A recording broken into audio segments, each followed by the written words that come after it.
Welcome back to On the Move with Victor Shi. This is Victor Shi, and hope you all had a great weekend. I am coming to you not from Los Angeles this morning, but from Chicago. I am done with finals at UCLA this quarter, and I'm back home in Chicago. Flew back last night, although I won't be here for long because I'll actually be in DC tomorrow, or I guess this afternoon until Wednesday, for a White House event for the Respect for Marriage Act signing, and so that should be very exciting. Today, we have a really packed episode. We're going to be talking about the current state of the Republican Party because it's, well, how do I say it? Not in great shape. And we're going to have Rick Wilson join us in the show to talk about all of that. Before that happens, though, I just want to quickly go through some of the news of the day. So we have some interesting news that happened this weekend. First, I just speaking of Los Angeles, Karen Bass got sworn in as mayor. The vice president flew in from DC to do the swearing in ceremony, and it took place at Los Angeles City Hall. It was a great event. I couldn't go, but I saw many pictures and saw Vice President giving the oath of office, and then Karen Bass reciting the oath of office, and it was such a great event. As anyone who lives in LA knows, it was a really contested mayoral race between Karen Bass and Rick Caruso. And Rick Caruso was someone who had no political experience. He was a billionaire. He was up against Karen Bass, who served in Congress, served in the California State Assembly, really has a ton of experience. And so I think for a city like Los Angeles, it's great news to have someone like Karen Bass at the helm, leading such a big city. And I think a lot of her priorities as mayor is going to really, I think, spearhead the city to combat some of really big issues like, the unhoused population. How do we get those people, shelter and a living and a stable living condition? So I think it'll be a really interesting move to see Karen Bass take her leadership position. Next up, something that has consumed my friends has been the World Cup. Personally, I don't follow sports at all. Jill Weinbanks, who I co-host the iGen Politics podcast with, one of the things that we have in common is that we do not follow sports whatsoever. I was in DC this past summer and I attended a baseball game for the first time ever. And I remember asking one of my friends, when's halftime? And my friend said, Victor, there is no halftime in baseball. So that should tell you everything I know about baseball and sports in general. But the World Cup has been dominating the news. And for young people, it's really been a great kind of event to bring people together. But this past weekend, we had some really interesting defeats. First of all, Brazil got defeated. Croatia won that race. And then also Morocco, for the first time ever, is going to advance to I guess it's a semifinal round. And so those two countries are unique because they are not European countries. And so we'll have some much needed diverse representation in soccer and the World Cup finals. So that should be interesting. And then the last thing that I think is very interesting about this week's news, and especially that dropped today, is that Trump appointed Judge Eileen Cannon this morning dismissed Trump's lawsuit, Mar-a-Lago lawsuit, over a special master. And so this is someone who was appointed by Trump, someone who I think really embodied what Trump judges kind of really signify, someone who doesn't follow the rule of law. But today, this morning, she got struck down last week by the 11th Court of Appeals, saying that she can't appoint a special master. And then she this morning officially dismissed that case. And it's significant because I think now DOJ has all of the documents it needs to basically indict Donald Trump. And so that'll be, I think, something that we have our eyes on very, very closely for the next couple of days. And Judge Cannon, I think it can't be understated just how big of a decision this is for the rule of law. And I think very bad news for Trump as he thinks about these next couple of days. And we'll talk about that with our guest, Rick Wilson, about what the future of Trump looks like in this Republican Party. Because this week it'll be very interesting. As I said at the outset, we're really approaching, I think, an interesting time in Congress. This is the first time that since 1934 that the Senate has been in Democratic control. The House is going to be narrowly controlled by Republicans. Kevin McCarthy is going to be at the helm. He is only going to be controlling the House by about a few members. He's going to have the likes of Lauren Boebert, Marjorie Taylor Greene.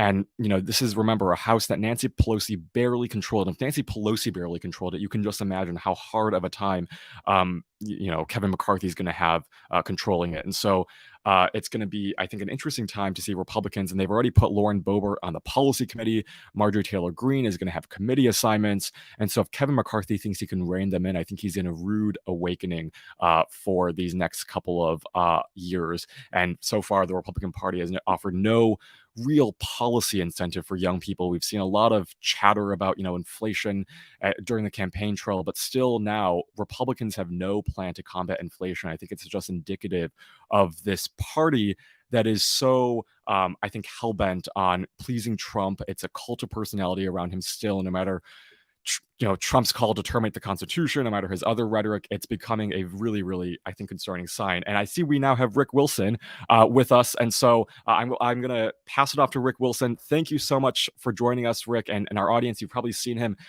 through his work on the Lincoln Project on MSNBC. If you haven't read his great book already, you should definitely do so. Everything Trump Touches Dies, which seems more true now than ever before. Welcome to the show, Rick. It's so great to see you. Hey, Victor, thanks so much for having me. Appreciate the time. Of course. And I'm also pleased to say we are now colleagues because I am also right now a columnist at Resolute Square, where Rick is at. And it's such a great organization. So if you all have the time, please go check it out. We are an organization dedicated to pushing back right-wing narratives. And it's a great group of people, including Rick Wilson, Joe Trippi, Stuart Stevens, just a really wonderful team that's expanding. And so check that out, Resolute Square. Let's talk about Elon Musk, because we've talked about Elon Musk extensively before. And over the weekend, he tweeted, quote, "My pronouns are prosecute/Fauci." Putting aside the, I think, really sad attempts to paint someone who has served in government for decades in a way that they have, I want to ask you about your thoughts on Elon Musk and how he's run Twitter since taking over. He's claimed that he wants to promote free speech and have an open forum of dialogue and conversation in this public square. But to me, it seems off the rails. What do you think about what's happened so far? Yeah, look, Elon Musk is one of these guys who has had success in one domain of his life, but that doesn't always translate to success in every other domain of your life. And I tell people this all the time. I'm a pilot. I'm an instrument pilot. I'm a multi-engine pilot. I'm a good pilot. But if you put me into the F-35 fighter, the chances are I'm going to crash it and burn it. And there's going to be a big mess on the ground. Mm-hmm. Well, Elon Musk has proven he's very good at making rockets. He's very good at making electric cars. That does not translate into running a social media platform.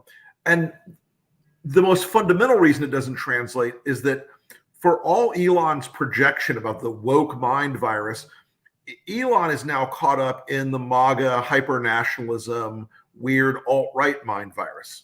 It's very clear the people he's listening to are the crazies. It's very clear he's listening to folks who believe in a lot of these lurid conspiracy theories and who exist in this very strange, like, alt-right bubble. And I don't know which of those folks sort of turned him, but he clearly is a guy who is behaving now in a way that is fundamentally different than he was behaving even a year ago. And this is a guy who has started to adopt the tropes and the conspiracy theories and the fantasies and the BS of this very, very far right sector of our political society. And I think it's enormously tragic for Elon Musk. He's beclowning himself every day on the platform. He doesn't really, look, free speech has become a code word on the right for enforcement of their strictures on speech, not the other way around. Mm-hmm. And look, I wrote a chapter in my last book called "America is Not Woke," and they're not. This is a country that is largely in the center left, center right, mushy middle for a lot of things. Yeah. And the idea of wokeness now as Elon's excuse for any behavior at Twitter and to promote these crazy conspiracy theories and things like that. He owns the platform. You can't say he doesn't. He paid the money. He owns the platform. Well, the Saudis own a big chunk of it too. But and I always have a rule, by the way: never owe the Saudis money, because they will come to you with a bone saw to get it back. Yes. but Musk has become the sort of poster boy on the right. He's become a sort of caricature of what he was. And look, the platform is dying. The platform is becoming more noisy, more staticky, more friction. And that may have been the purpose of this purchase all along, was to prevent people in the center and the left from organizing on Twitter, from using it as a powerful communications vector. That may have been the objective the entire time. I don't know the answer to that, but it certainly has the ring of truth to it. So before we get into Republicans and the midterm election, I want to ask you one more question about Elon, because we've talked about how Elon, I think, isn't a dumb person. You mentioned he's great at building rockets. He's great at many things. But it's sad to see him go down this kind of spiral of Republican and embracing right-wing extremism. And I'm wondering, just like everyone else who kind of starts off as a reasonable person who I think, believes in facts, into this right-wing craziness, I'm wondering how you can rationalize that for Elon and why he's doing what he's doing now. I actually can't rationalize it. I can't give you there's certainly not a business case for it, because the advertisers are fleeing the platform in droves. There's certainly not a First Amendment case, because, as you know, for all the Constitution types out there, this is a private business. Is it a major social platform? It is, but it is still a private business. It is not covered by the First Amendment. That's just, it's the simplest, most red line legal answer in the world.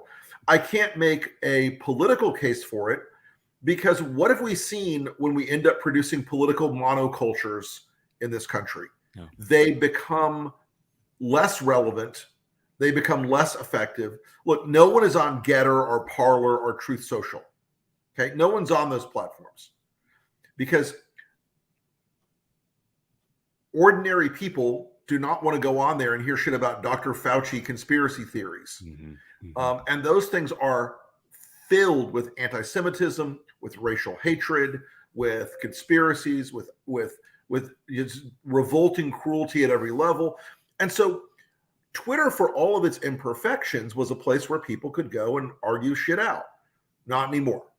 And so I think it's hard to make any kind of case for buying it, other than to eliminate it as a place where people in the center and the left could organize and talk. So, I mean, I really hope it survives, and I know we'll both be on it until the last day. Oh, yeah. Well, they turn the lights out. Yes, exactly. So let's turn to the last midterm elections, because I think it's fair to say that Republicans didn't get the outcome they wanted. Before we get into what this means for Republicans in both chambers, talk to us first about your takeaways from this election for both parties. Well, first off, Victor, I have three 30,000 foot takeaways. You'll like this first one especially. Gen Z saved our ass. Because it has historically been the case that young voters aren't voters. Well, the Gen Z voter turnout in this election, enormously valuable, enormously important, and it made a consequential difference in places like Wisconsin and Arizona and Pennsylvania. It was a major, measurable increase in those numbers. It matters a lot. The second big 30,000 foot observation. And by the way, the Democrats need to do a lot of work on Gen Z. Do not take them for granted, folks, because the Democrats are learning the lesson of taking Hispanics and African Americans for granted, and they're losing those demos right now. They're losing in them. And they need to not treat Gen Z as they're with us. They'll always be with us. Leave them alone in the corner, and we'll just move on from it. That is not the way to keep this winning streak going.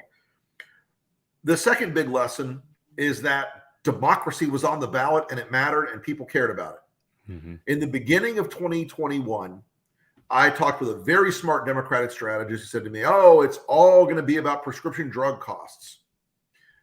And by the fall, the same person and every Republican was like, it's about inflation and Afghanistan and gas prices. It was never about any of those things. It was about democracy. It was about this contrast between the MAGA party, which is the dead Republican Party that's been replaced by the Trump troll party, and the Democratic Party, which is as flawed as it can be, and as messed up as it can be, and as bad as at the work of politics as it can be. Right now, is the only remaining pro-democracy party in the republic we live in. So democracy was on the ballot. It mattered. It was decisive in Arizona, particularly. It was decisive in Pennsylvania, and it made a big difference across the board. And it's a lesson that the sort of DC conventional wisdom about what a campaign is going to be about is almost always wrong. Mm-hmm. And as my colleagues and I at Lincoln, none of us live in DC anymore. I moved out in 1993. I got the hell out of there. I don't want to go back. I don't want to live there. It's not the world that real people live in. Lovely town, love the town itself, but I don't want to live there in that culture because they fool themselves every time. In 2019, there was a Democratic debate, and Elizabeth Warren came out to the cameras and said, that was a great debate. No one mentioned Donald Trump. And I was like on the phone with Reed a few minutes later. The fuck is this? They don't understand the race was always going to be about Trump. Yes. And this year, because of January 6th and everything else, the race was always going to be about democracy. Mm-hmm. Democracy was on the ballot. It mattered. It was consequential. It was something that should be a powerful lesson to Democrats. Yeah. The third thing I want to say about the 2022 elections is that the biggest problems in the country for the pro-democracy movement are now logistical, not political. Despite all these voting rights restrictions laws passed across the country, Democrats were still able to do very well in statewide races because they worked around the problem. They organized more people. They registered more voters. But that isn't enough. You've got to keep it up at scale. Mm-hmm. They've got to keep pushing that forward, because the Republicans, I promise you, will say, okay, what worked for the Democrats in 22? Let's pass laws that will prevent it. Yeah. We've got to really stay on that. And there's a final thing for 22 and frankly beyond that was hugely consequential is the power of the Republicans' long-range plan on redistricting was playing out this year. Good for them on some ways because they built a lot of states where they could win. Bad for them in one big way. And that one big way that it's bad for them is that the people that can win as Republicans now are batshit bugfuck cuckoo. Yeah. And that's a technical term we use in politics. Yes. And these people are so nuts and these people are so over the top and they're so crazed that unless you had states that were redistricted, for these congressional seats that were, basically built so anybody, Osama bin Laden could come back from the grave and run as an R and win in these areas. Unless you have that, you have a whole cohort of candidates now who most Americans look at and go, you're not in my world. Mm-hmm. They don't want to be Marjorie Taylor Greene or Matt Gaetz or Andy Biggs or any of the cuckoos. So it's it was a consequential year. It was a big year. The Democrats should celebrate the win, but not for much longer because there's an awful lot of work to do going forward. All those points are so spot on, and I couldn't agree with you more on the first one about how Democrats need to continue investing young people. They cannot take us for granted. Before I let you go, so you mentioned Kevin McCarthy and also the Republicans controlling the House, and it seems like they're intent on opening all these investigations. They want to ensure that nothing that President Biden or his administration or Democrats do can get passed. What is your read on this, and how do you think Kevin McCarthy is going to function as a speaker, and do you think the American people will respond to it kindly? Well, look, I think McCarthy as a speaker is going to be a shit show. And the reason I think that is that the real speaker of the House is Marjorie Taylor Greene. She made a deal with McCarthy to keep her caucus together for him. And so she's asked for a number of compromises from him. He's given them to her. And the problem with all of this is that they don't have a policy agenda. They don't have a governing agenda. They have a chaos agenda. They want to blow shit up. They want to cause trouble. These investigations are going to be the entire world for the next 6 months of this year, of 23. Then they're going to go into another phase of investigations in the fall of 23, which will be a slightly different cast of characters. All of it because they want to prepare the battlefield for 2024 for the return of Donald Trump. They want to use this to impeach Joe Biden, to falsely feed the media machine on the MAGA side, to claim that, Hunter Biden's laptop, all these other crazy things. Oh. They're going to do this at scale and speed and intensity that the Democrats, I don't know if they're ready for it yet, but they should expect a full gale of crazy weather. I mean, okay, one more question on that. Do you think that Trump world and his supporters, when they see this, are they starting to get tired of it, or do you think they still support the Republican Party and what Trump does overwhelmingly? Here's the thing. The number of MAGA voters out there has shrunk some. Mm-hmm. Lincoln Project took a little bit off the top in 2020. We kept it. About 7 to 10% of Republicans that are now like, nope, I've washed my hands of it. Yeah. But here's the thing. Donald Trump, even if he only held 15% or 20% of the MAGA base, he goes to Iowa in 2024. And if you've got 5, 6, 7 other candidates in the race, Tim Scott and Josh Hawley and Ron DeSantis and whoever else, and he wins. He's going to win. If you start out with a base of 15%, you're going to win. Right. And he goes on to South Carolina and New Hampshire, and he wins a couple more, and all of it falls apart. And I know one thing about the Republican Party, which I served for 30 plus years, is that when the boss is the boss, you move like a team. So everybody in the Republican Party who right now says, I don't like Trump, they will say, well, it's either Trump or communism. Mm-hmm. I can't choose the communism. And while it sounds absurd, it's culturally very much on brand for the GOP. It's very much what they do as a party. And I think you're going to see that, he will, if the guy doesn't drop dead of a heart attack or end up in jail, he's the presumptive nominee for 2024. Oh. And it's going to be a very hard guy to beat.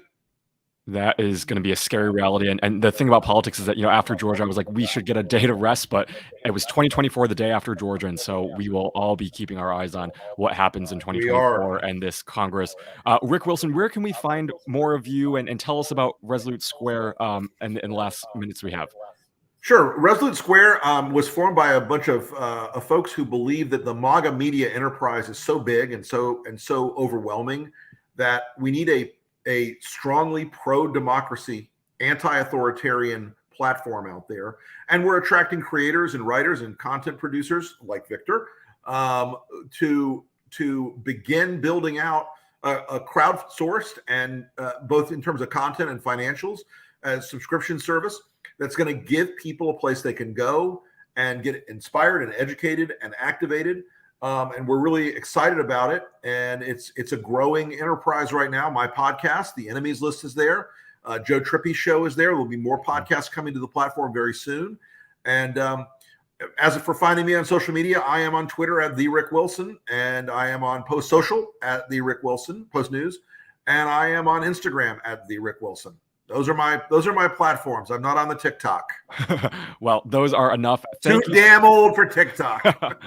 Well, thank you, Rick Wilson, for joining us. This has been so great. There's really no one better to speak about the Republican Party and its craziness than you. Thanks so much. Let me know when to tweet this out. Will do. Thanks. Thanks, man.